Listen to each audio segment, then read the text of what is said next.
Вітаю вас, сябры, гэта праграма «Пік свабоды», з вами Дмітрий Гурневіч. Сёння ў выпуску пра тое, што адбываецца з Беларуссю праз 6 гадоў пасля падзей 2020 года. Ці здолеў рэжым канчаткова ўтрымаць кантроль, ці беларускае грамадства ўсё яшчэ чакае пераменаў. Глядзіце размову з палітолагам Паўлам Вусавым. Павел Латушка ў Варшаве прадставіў доказы ўдзелу Александра Лукашэнкі ў вайне супраць Украіны, якія факты сабрала беларуская дэмакратычная супольнасць і што яны могуць змяніць. У нас госць Павел Латушка. А таксама раскажам пра інтэрв'ю Міколы Статкевіча пасля вызвалення. Ён кажа пра жыццё пасля турмы, пра тое, што змянілася ў Беларусі і якім бачыць будучыню краіны. Пастаўце, калі ласка, падабайку гэтай трансляцыі і напішыце каментар. Дзякуючы вашай актыўнасці наша відэа зможа пабачыць больш беларусаў.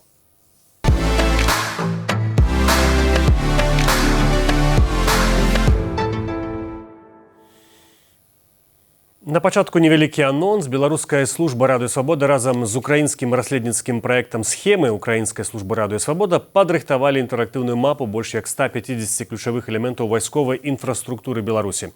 Праект заснаваны на аналізе спадарожнікавых здымкаў, адкрытых крыніц, даследаванняў вайсковых экспертаў і ранейшых журналісцкіх расследаваннях «Свабоды».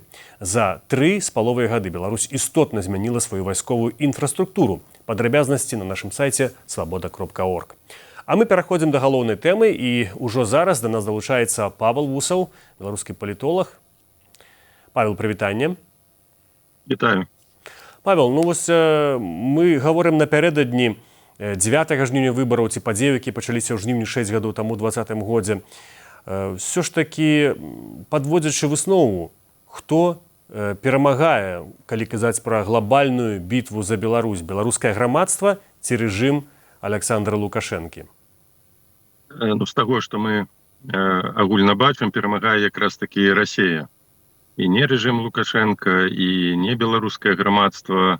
Гэтыя абодва бакі прайгралі татальна ў 2020 годзе. Канешне, рукамі Лукашэнка Пуцін падрыхтаваў вельмі добрую глебу для ўварвання ва ўкраіну і, па сутнасці, зрабіў Беларусь саўдзельнікам агрэсіі супраць суседняй дзяржавы. І на сённяшні дзень Беларусь знаходзіцца, можна нават так сказаць, умоўна геапалітычным закладнікам інтарэсаў Масквы, інтарэсаў Крэмля, і мы ўвесь час амаль штомесяц абмяркоўваем, дыскутуем адносна таго, ці будзе Беларусь удзельнічаць у актыўнай фазе вайны супраць Украіны, ці не будзе.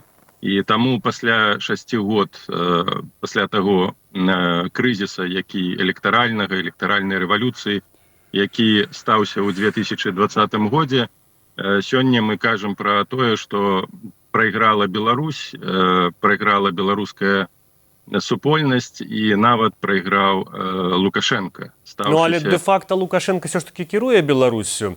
Яго прызнаюць замежныя дзяржавы, як бы там ні было, дэ-факта яны яго прызнаюць. Гэта несумнеўна. І можна так сказаць, што з аднаго боку ён захоўвае пэўную суверэннасць сваёй улады і рэалізуе палітыку ў дачыненні да Беларусі і беларусаў унутры краіны, праводзіць рэпрэсіі, але з іншага боку ён страціў геапалітычную суб'ектнасць і ў стратэгічным плане, нават калі параўнаем, што было перад 2020 годам, калі ён мог лавіраваць паміж Масквой і Захадам, паварочвацца на Захад, то сёння ён цалкам страціў гэтую суб'ектнасць і гэтую магчымасць. І нават калі параўнаць з папярэднімі крызісамі палітычнымі 2006 год ці 2010 год, пасля рэпрэсіяў Лукашенко мог арыентавацца, мог усё ж такі праводзіць палітыку ўзважаную, вяртацца да дыялогу з Захадам. Зараз ён гэтага зрабіць ужо не можа. І па сутнасці будзе захавацца, будзе працягваць функцыянаваць у цені Масквы на наступнае дзесяцігоддзе, можа 5годдзе, у залежнасці ад таго, што будзе адбывацца ў Расіі. Але агульна, ўсё ж такі, калі адыходзіць трошкі ад вось гэтага геапалітычнага пытання, казаць пра вынікі 2020 году, пра гістарычныя вынікі, пра той вынік, які можа, да якога можа прывесці працэсы, якія пачаліся ў 2020 годзе, зараз, напэўна, ніхто не скажа. Магчыма, і я ўпэўнены, што 2020 год паклаў пачатак для такой нацыянальнай трансфармацыі беларускага грамадства, да узмацнення нацыянальнай свядомасці, не толькі, канешне, 2020 год, але і 2022 год, калі беларусы, якія збольшага галасавалі толькі супраць Лукашенка, пачалі ўсё ж такі атаясамліваць сябе з краінай і краіну з сабой. То бок адбыўся даволі моцны штуршок для нацыянальнага адраджэння, да нацыянальнага такога ўзбуджэння, да фарміравання нацыянальнай самасвядомасці. І гэты вынік у любым выпадку дасць плён. Магчыма, не зараз, як і паўстанне Кастуся Каліноўскага ў 1863 годзе. Гэтае паўстанне прайграла, але стварыла гістарычную аснову, узмацніла гістарычную памяць, з якой мы зараз карыстаемся. Таму я думаю, што нават мы яшчэ пабачым пэўныя змены і пэўную трансфармацыю нашай краіны. Канешне, прыйдзецца пачакаць і прыйдзецца яшчэ прыкласці высілкаў, але гэта падзеі, якія дадуць капітал палітычны ў будучым. Ну, але ў той жа час рэжым 6 гадоў абсалютна жорстка зачышчае любое палітычнае грамадскае поле ў Беларусі, не дазваляе займацца нічым, што не кантралюе. Ці гэтая змена, яна ўжо не дала Лукашенку такую магчымасць кіраваць па сутнасці да смерці?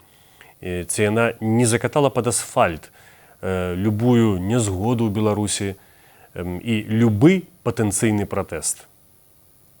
Я думаю, што і без падзеяў 2020 году і тых глыбокіх рэпрэсіяў Лукашенко быў накіраваны на тое, каб трымаць сваю ўладу да смерці, нават перадаць гэтую ўладу каму-небудзь за сваіх сыноў. Такі быў асноўны ягоны псіхалагічны праект, ягоныя памкненні. Гэта было відавочна, яшчэ раз падкрэслю, да 2020 году. Прынамсі, у мяне адносна гэтага ніколі не было ілюзіяў, што Лукашенко не аддасць уладу проста так. І я пісаў і казаў гэта таксама ў 2020 годзе, што Лукашенко будзе з аўтаматам у руках бегаць па вуліцах і бараніць сваю ўладу. І, зрэшты, ён сам пра гэта неаднакротна казаў. Зараз, канешне, такіх палітычных унутраных пагроз для Лукашенка паменела. То бок, дзякуючы, па сутнасці, масавым рэпрэсіям, зачыстцы прасторы палітычнай была знішчана аўтаномія, хаця і малая, але ўсё ж такі аўтаномія дэмакратычнай супольнасці. Былі знішчаны інстытуты інфармацыйныя, у тым ліку магчымасці там працаваць, у тым ліку і для Белсата, і для Радыё Свабода, і для Еўрарадыё. То бок, та фасадная дэмакратыя, ці элементы фасаднай дэмакратыі, якія існавалі да 2020 году, канешне, цалкам вынішчаны. І гэта стварае умовы для лагоднага, больш камфортнага працэсу перадачы улады, калі Лукашенко ўжо будзе не ў стане выконваць такія абавязкі свае, як, напрыклад, Назарбаев, перадаць уладу свайму пераемніку. Хто будзе гэтым пераемнікам, зараз не скажа ніхто. Канешне, яшчэ раз падкрэслю, праектам і спадзяваннем для Лукашенка было тое, каб ягоны малодшы сын пераняў уладу, і мы бачым, што робіцца дзеля гэтага ўсё, і ствараюцца умовы, яго ўводзяць у публічную прастору, ён ездзіць з Лукашенкам па ўсіх мерапрыемствах і ўжо ахрышчаны на нейкую палітычную будучыню Сі Цзіньпінам, калі прыгадаем гэтыя нефармальныя і фармальныя сустрэчы. Вось гэта такі праект жыцця Лукашенка. І так, абсалютна маеце рацыю, на сённяшні момант унутраных перашкодаў для таго, каб захаваць і перадаць уладу, для Лукашенка няма. І ў гэтым кантэксце, але нават калі б не адбылося падзеяў 20-го году ён ніколі б не адмовіўся ад такога сцэнару.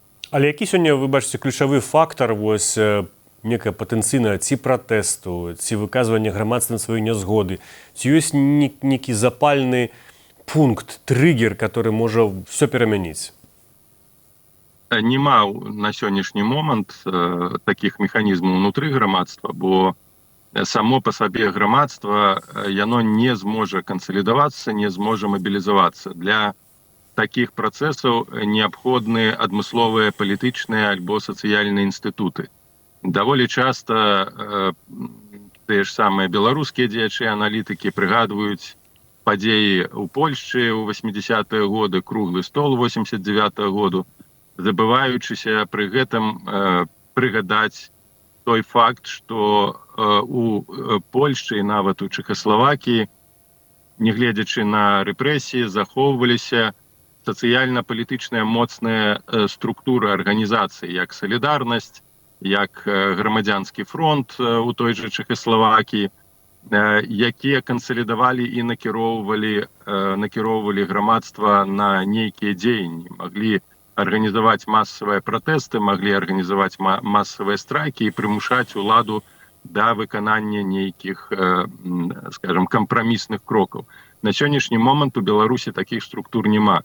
Усе намаганні стварыць з-замежжа мабілізацыйныя праекты, ну той же план «Перамога», які тэарэтычна быў бы добры ў сённяшніх умовах, калі мы кажам пра тэхналогіі, магчымасць кіраваць пратэстамі пры дапамозе лічбавых тэхналогій, але мы ведаем вынік да гэтага плану і да чаго ён звёўся.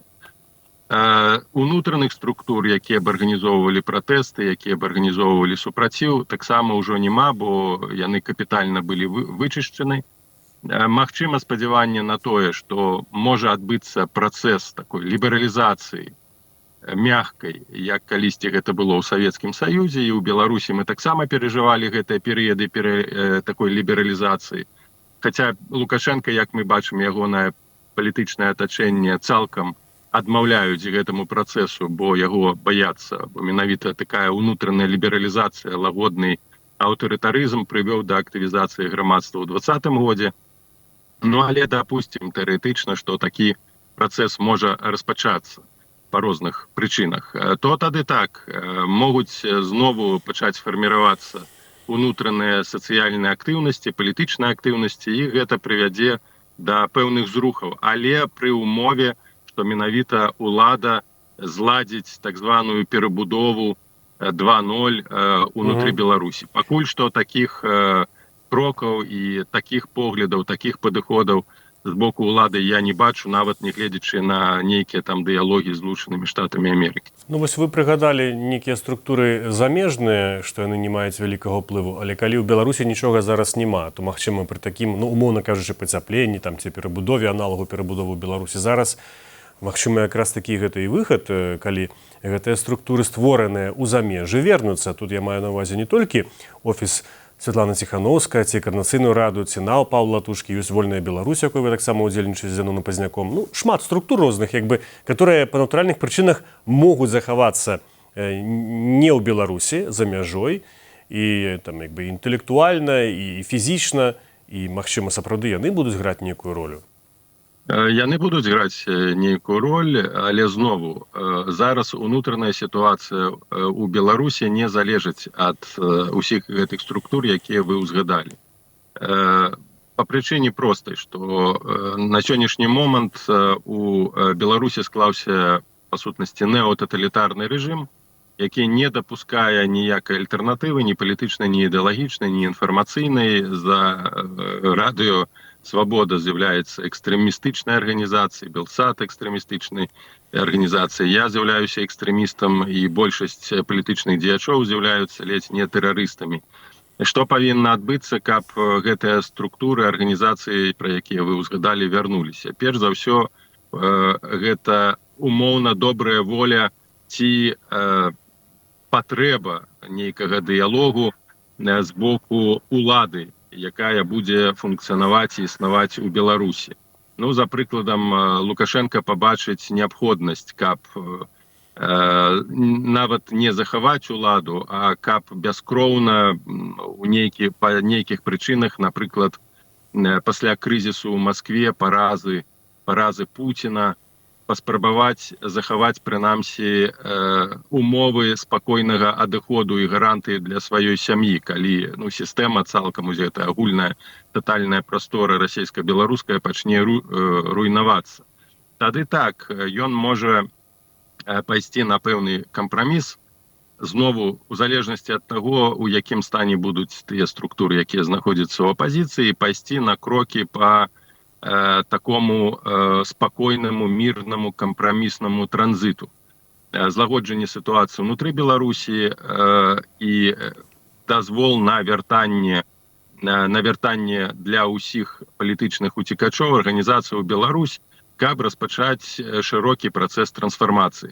Але гэта на сённяшні дзень самы ідэальны варыянт і пакуль што немагчымы. Пакуль што я не бачу такіх умоваў і прадумоваў для таго, каб здзейсніўся менавіта такі сцэнар. Але яго не выключаю. Канешне, для Беларусі гэта быў бы самы найлепшы варыянт і знову збольшага у прадумовы ці магчымасці распачаць яго ўсё ж такі знаходзіцца ў руках таго боку, бо ён мае ўсю паўнату ўлады, ён мае ўсе магчымасці кантраляваць працэсы, запускаць, ініцыяваць гэтыя працэсы. Мы на іх, на жаль, уплываў не маем. Павел, як доктару навук паліталагічных вам пытання скажыце, а што ў прынцыпе можа рабіць дэмакратычная пазіцыя не ў краіне, а ў замежжы, у выгнанні, як у выпадку Беларусі, максімальна, ідэальна, калі вось да некай узорнай сітуацыі параўноўваць. І ці такая сітуацыя некалі была ўзорнай, магчыма, некая краіна так рабіла, мае на ўвазе некае грамадства незалежнае не на сваёй радзіме некаторы час. Бо чым можна па суці займацца? Гэта было, канешне, быў урад, польскі урад у выгнанні, у эміграцыі пасля пачатку Другой сусветнай вайны з прэзідэнтам, з прэм'ер-міністрам.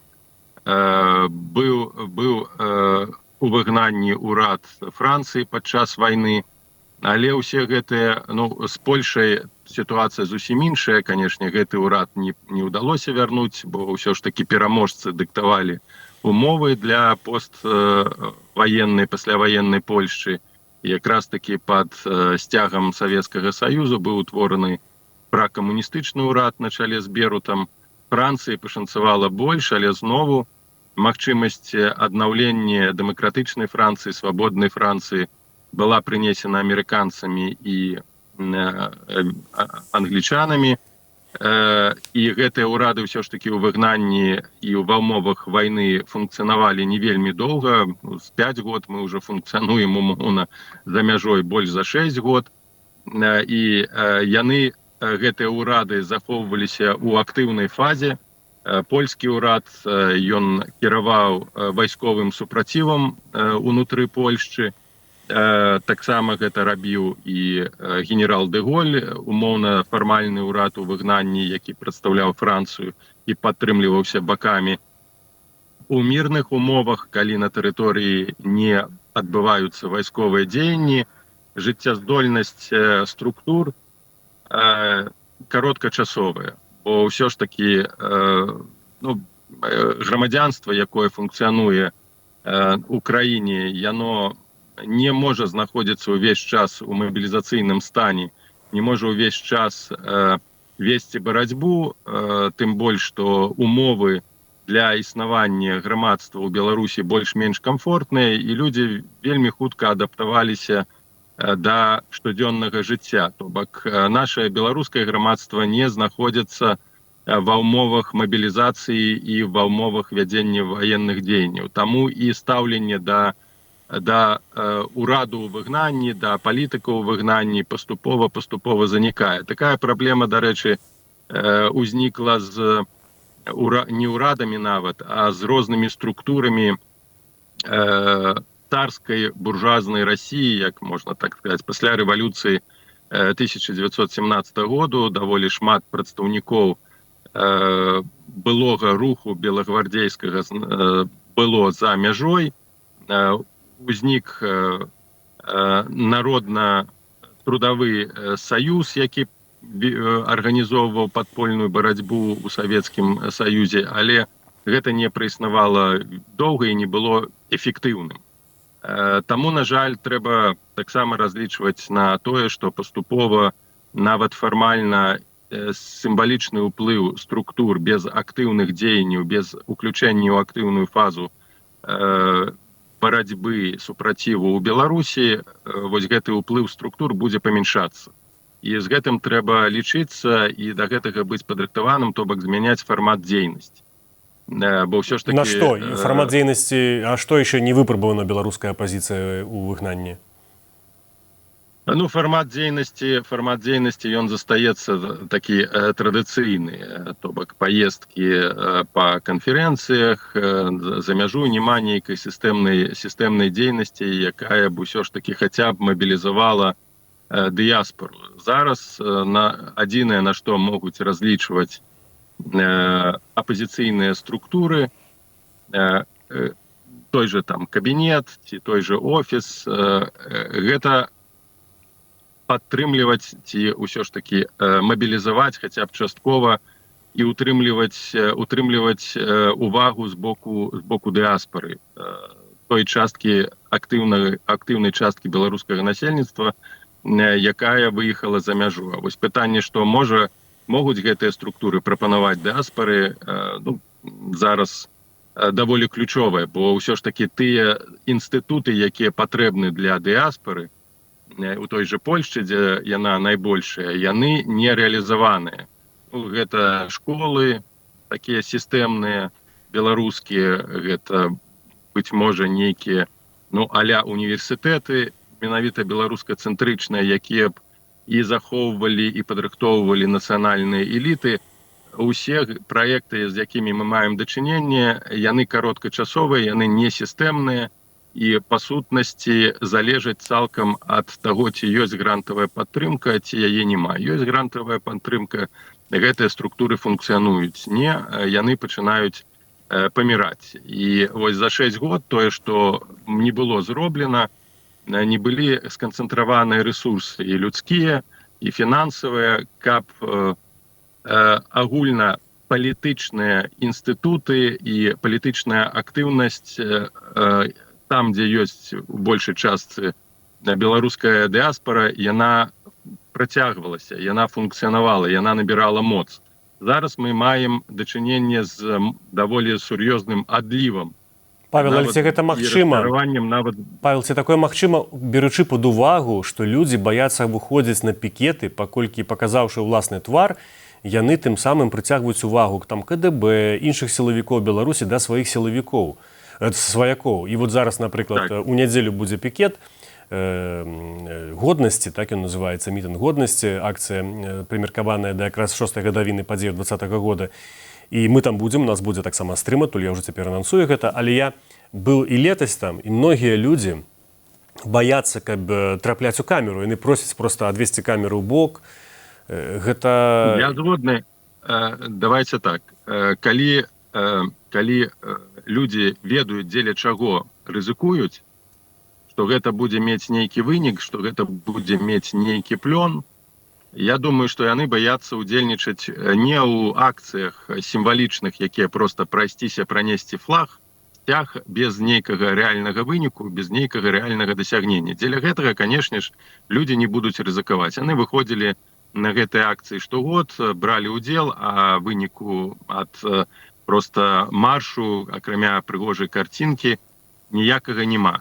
Калі мы кажам пра сур'ёзныя інстытуты, якія маглі акрамя таго, што гарантуюць глыбокую веды адносна там сацыяльна-палітычных працэсаў, магчыма, у іншых накірунках, і людзі разумеюць, што гэта прыдасца, што яны могуць з гэтага скарыстаць, і што гэта не здарма, што гэта частка будавання, напрыклад, агульнай будучыні Беларусі, яны вернуцца ў Беларусі, будуць патрэбныя для рэформаў, то я думаю, што удзельнічаць у такіх праектах не онлайн, а стацыянарных, ахвочых знайшлося б даволі шмат, як і ў школах, куды нават з таго, што я ведаю, у Варшаве ёсць ініцыятывы суботнія, нядзельныя школкі. Гэта недастаткова, канешне, патрэбна больш сістэмная праца для захавання беларускай культуры, перадачы беларускай культуры дзецям.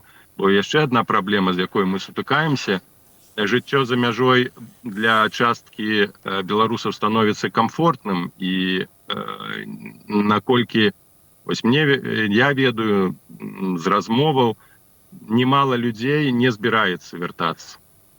Асабліва дзеці, якія даволі хутка адаптаваліся да сітуацыі і да жыцця у замежжы, атрымалі школьную адукацыю, паступаюць у вузы, яны ўжо звязваюць сваю будучыню альбо з Польшчы, альбо з Еўропай.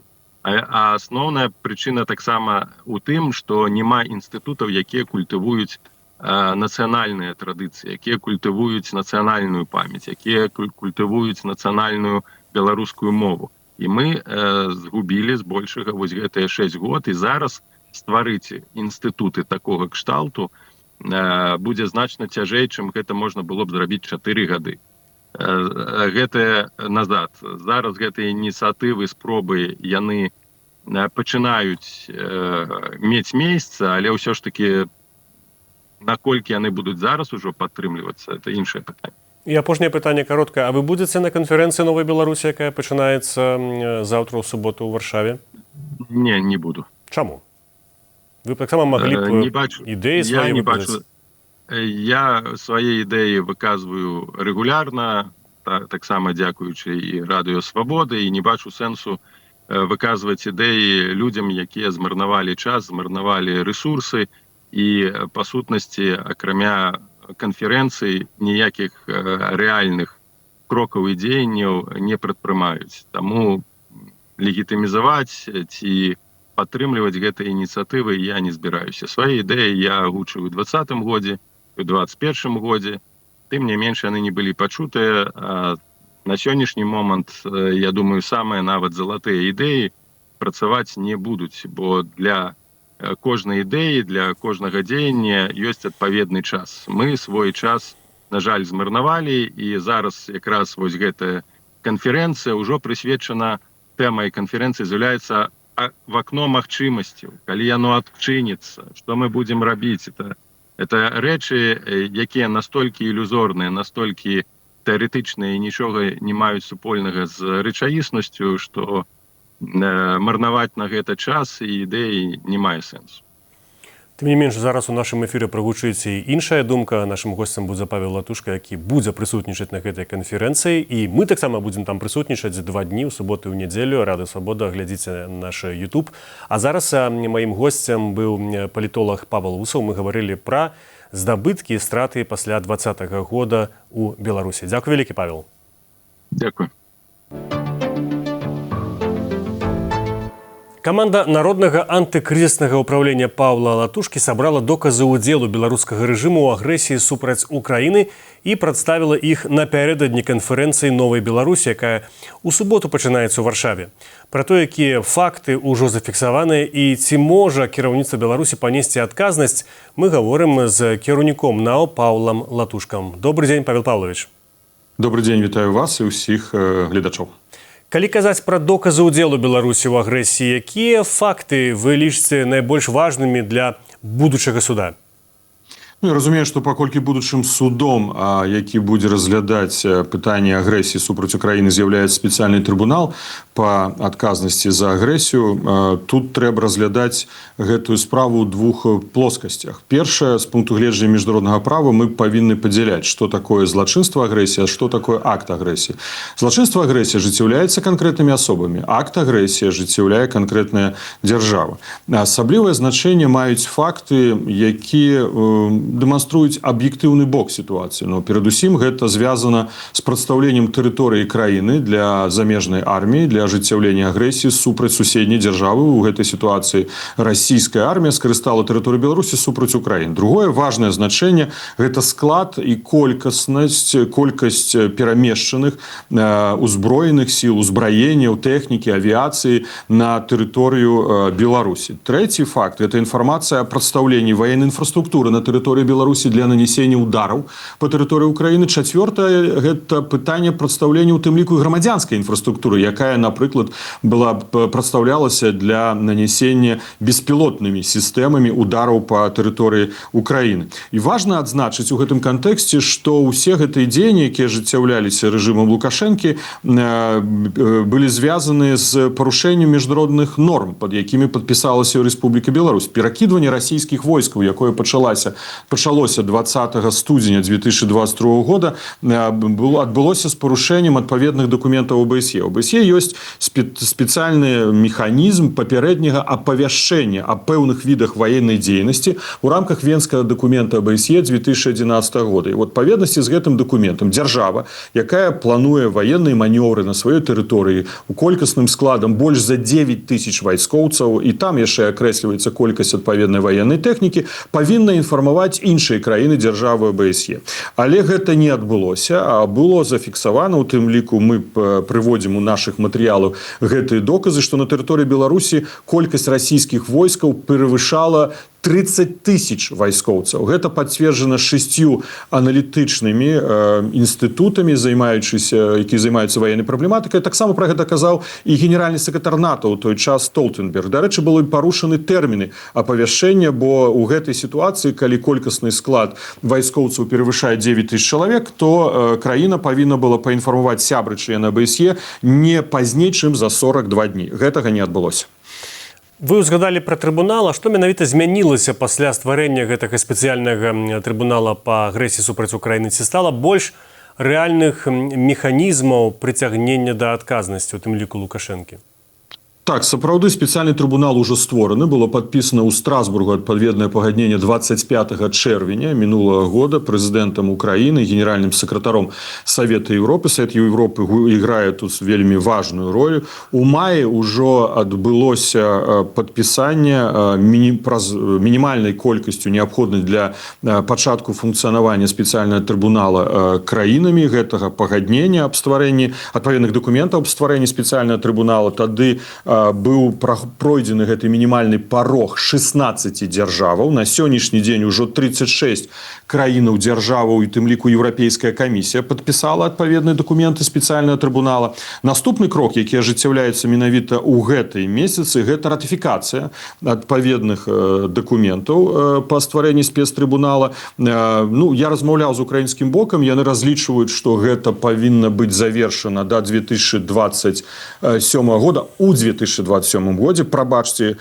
калі 16 краін як мінімум павінны ратыфікаваць адпаведныя дакументы, калі ўступіць у сілу пашыранае частковае пагадненне, якое прадугледжвае стварэнне камітэта па кіраванні трыбуналам, то тады ўжо пачнуцца і фарміравацца адпаведныя органы трыбунала. Пад органамі трыбунала мы перадусім маем на ўвазе гэта прокуроры, суддзі, а вось уже пасля гэтага наступны крок гэта пачатак расследавання. Я думаю, што міжнародны крымінальны суд і спецыяльны трыбунал, і нашы юрысты перакананы ў гэтым, спецыяльны трыбунал з'яўляюцца фактычна адзінымі эфектыўнымі для нас інстытутамі, праз якія мы можам дасягнуць прыцягнення да міжнароднай крымінальнай адказнасці Александра Лукашэнкі і яго паплечнікаў за міжнароднае злачынства. А якія дзеянні Лукашэнкі і беларускага военнага кіраўніцтва, на ваш погляд, найбольш відавочна падпадаюць пад паняцце садзейнічання агрэсіі?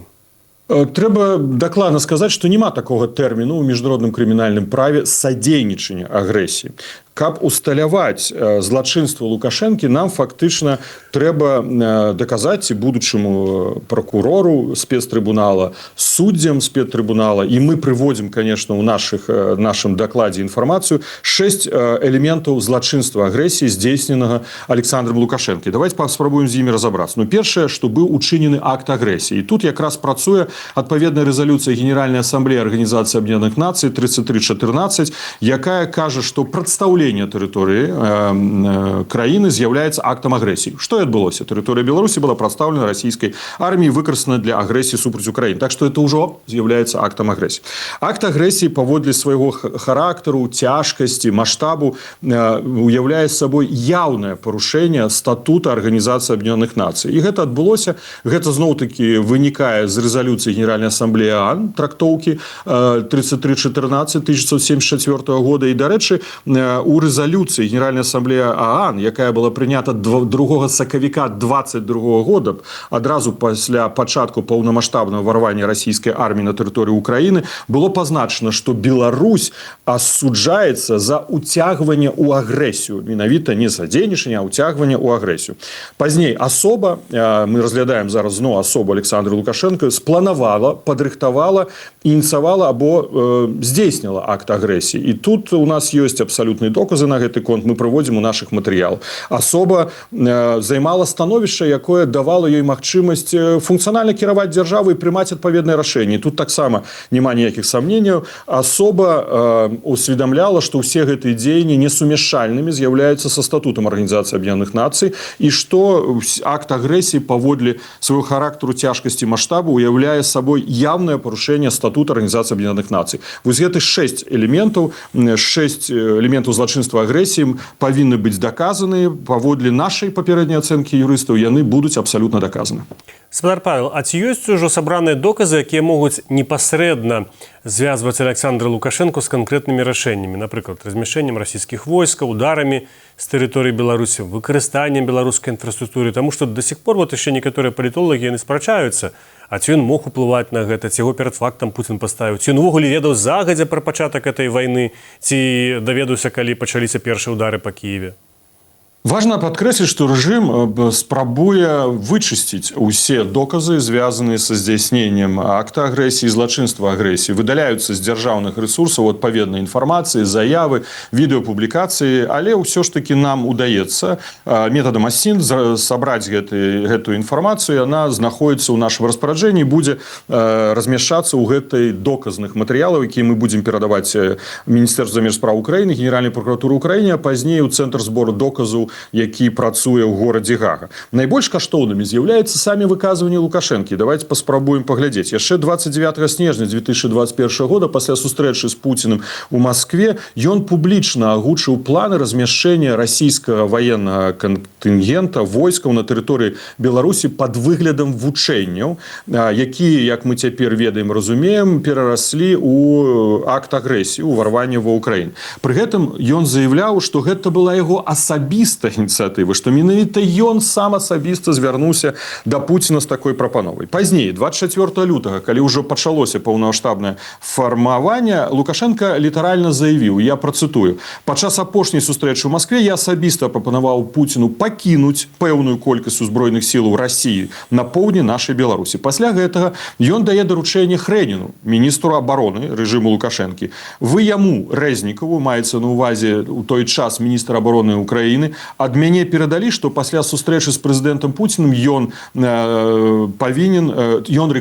Пуцін рэкамендуе неадкладна звязацца з міністрам абароны і генеральным штабам Расіі, каб не пачалася гэтая бойня». Іншымі словамі, Лукашенко докладно ведаў о планах по ўварванні расійскай арміі на тэрыторыі Украіны і усведамляў наступствы размяшчэння расійскіх войскаў на тэрыторыі Беларусі. І далей 15 сакавіка ён робіць яшчэ цікавую заяву. Ён кажа: «Наша задача не допустить удару у спину наступаючым расійскім войскам». Так што гэта сведчыць пра тое, што ён ведаў і усведамляў менавіта агрэсіўны, а не абарончы характар прымянення узброеных сілаў Расійскай Федэрацыі. Так што ён асабіста ведаў, асэнсоўваў, разумеў, што будзе агрэсія і што агрэсія ідзе.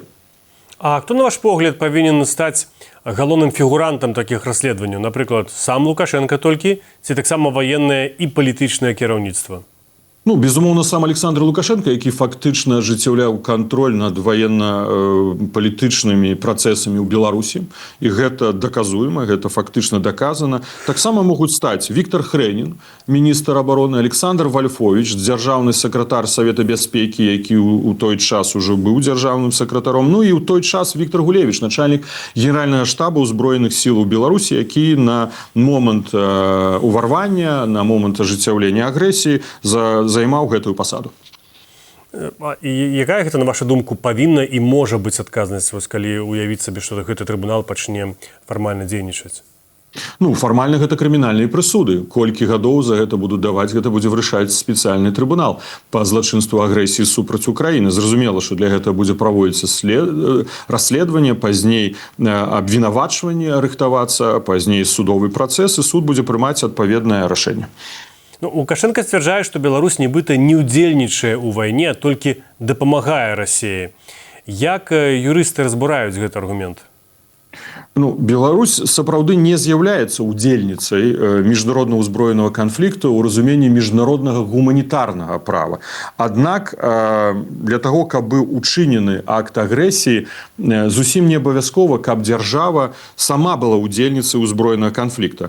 Прадстаўленне тэрыторыі у распараджэнні іншай дзяржавы для здзяйснення агрэсіі не прадугледжвае абавязковага удзелу ўзброеных сіл гэтай дзяржавы ў агрэсіі. І гэта ўжо само пацвярджае акт агрэсіі. То есть прадстаўленне тэрыторыі нават без удзелу ўзброеных сілаў Беларусі, хаця Лукашенко гэта не выключаў, мы таксама яшчэ раз знайшлі і азнаёміліся з яго выказамі. Так што не удзел узброеных сіл Беларусі не здымае адказнасць. І сам факт прадстаўлення тэрыторыі з'яўляецца дастатковым, каб даказаць злачынства агрэсіі здзейсненым Александром Лукашенко. У Беларусі шмат людзей скептычна ставяцца да міжнароднага права. Яны кажуць, колькі ўжо было рэзалюцый, але Лукашенко ўсё роўна знаходзіцца ва ўладзе. Што б вы адказалі гэтым людзям? Ну, слухайте, резолюция, зразумела, гэта перадусім палітычны інструмент, але я таксама сёння прыводзіў вам резолюцыю Генеральнай Ассамблеі ООН 3314 1974 года, якая трактуе, што з'яўляецца агрэсіяй. Я прадставіў вам таксама вытрымку з резолюцыі 2 сакавіка 2022 года Генеральнай Ассамблеі ООН, якая таксама дае акрэсленне уключэння Беларусі ў агрэсію. Таксама, як былы сябра нашай дэлегацыі у парламенцкай ассамблеі Рады Еўропы, я ўносіў папраўку аб адказнасці вышэйшага ваенна-палітычнага кіраўніцтва Беларусі за агрэсію, і гэта ўлічвалася пры распрацоўцы статутных дакументаў спецтрыбунала. Так што яны маюць уплыў, але ўсё ж такі часта гэта палітычны інструмент. Але галоўнымі з'яўляюцца механізмы міжнароднага крымінальнага права. І такімі механізмамі для нас з'яўляюцца гэта міжнародны крымінальны суд, і мы ведаем, што ідзе расследаванне па двух аспектах, звязаных з удзелам Лукашенко ў незаконным перамяшчэнні украінскіх дзяцей і іх індактрынацыі, здзяйсненнем злачынстваў супраць чалавечнасці ў выглядзе дэпартацыі, прымусу да дэпартацыі ў міжнародным крымінальным суде. І такі механізм з'яўляецца спецыяльны трыбунал адказнасці. Зразумела, што гэта працяглы працэс, што трэба збіраць доказы, чым зараз каманда Народнага антыкрызіснага ўпраўлення разам з нашымі партнёрамі, сабрамі і іншымі ініцыятывамі, якія прысутнічаюць на гэтым сайт-івэнце і прадстаўлялі таксама сваю інфармацыю, займаецца пазней правядзення расследавання, пазней правядзення неабходных працэсуальных працэдур. Але ў нас няма ніякага сумнення аб тым, што гэта завершыцца канкрэтнымі вынікамі, і адказнасць яна непазбежная. І апошняе пытанне, но калі сапраўды трыбунал пачне дзейнічаць, калі будзе расследаванне і будзе нейкі прысуд і Лукашенку, і ягоным міністрам ці бліжэйшым сілавікам, ну, а як гэта давесці да, як бы мовіць, да практыкі, калі ён у Менску, ніхто Менск бомбіць не будзе, ніхто не будзе яго выцягваць. У чым тады тут сатысфакцыя? Ну, давайте не разочароўвацца. Зразумела, што гэта для яго выхад знаходзіцца ў Беларусі і не пакідаць Беларусь. Але ёсць і прыклад Мадура, да? Калі Злучаныя Штаты Амерыкі ажыццявілі то, што ажыццявілі, і суд адбудзецца ў наступным годзе. Жыццё – это скамплікаваная рэч. І, зразумела, нам важна правесці менавіта гэтыя ўсе прававыя працэдуры, каб пазней былі прававыя падставы ажыццяўляць і іншыя працэсуальныя дзеянні. Дзякуй вялікі, спадар Павел. Я нагадаю, што маім госцем сёння быў Павел Латушка, кіраўнік народнага антыкрызіснага ўпраўлення, які прэзентаваў сёння ў Варшаве напярэдадні канферэнцыі «Новай Беларусі» даклад пра удзел беларускага рэжыму ў агрэсіі супраць Украіны. Дзякуй вялікі, спадар Павел. Дзякуй вам. Мікола Астаткевіч на волі, але дагэтуль не ведае, наколькі трывалая гэтая свабода. У новым інтэрв'ю нямецкаму выданню палітык упершыню падрабязна расказаў, як выглядае ягонае жыццё пасля вызвалення і што змянілася за гэты час. Пра гэта ў наступным сюжэце. Як жыве Мікола Статкевіч пасля вызвалення, што ён плануе і як яго здзіўляюць беларусы. У інтэрв'ю нямецкаму выданню «Die Zeit» палітык кажа, што па-ранейшаму не ведае свайго дакладнага прававога статусу і не мае дакументаў, якія б пацвярджалі памілаванне. Паводле Статкевіча яго вызвалілі з-за крытычнага стану здароўя. Ён кажа, што перанёс штучна выкліканы інсульт, а ў турме не атрымаў неабходных лекаў. Цяпер жа ягоны стан паступова паляпшаецца. Разам з тым палітык лічыць, што ўлады ствараюць умовы, каб ён выехаў з Беларусі. У прыватнасці цяпер паскорыўся знос дому ў Менску, дзе ён жыве разам з жонкай Марынай. Але, нягледзячы на прапановы прайсці лячэнне ў Нямецчыне, дзе жывуць ягоныя дочкі і ўнукі, палітык заяўляе, што з'язджаць з краіны не збіраецца. Статкевіч таксама перакананы, што за ім працягвае сачыць КДБ, таму нават дома яны з жонкай стараюцца не абмяркоўваць сваіх планаў. А нядаўна падчас ночы музея ў Менску людзі пачалі апладзіраваць Статкевічу і ягонай жонцы Марыне Адамовіч. Гэты жэст расчуліў палітыка, але разам з тым прымусіў хвалявацца за тых, хто не пабаяўся адкрыта выказаць ім падтрымку.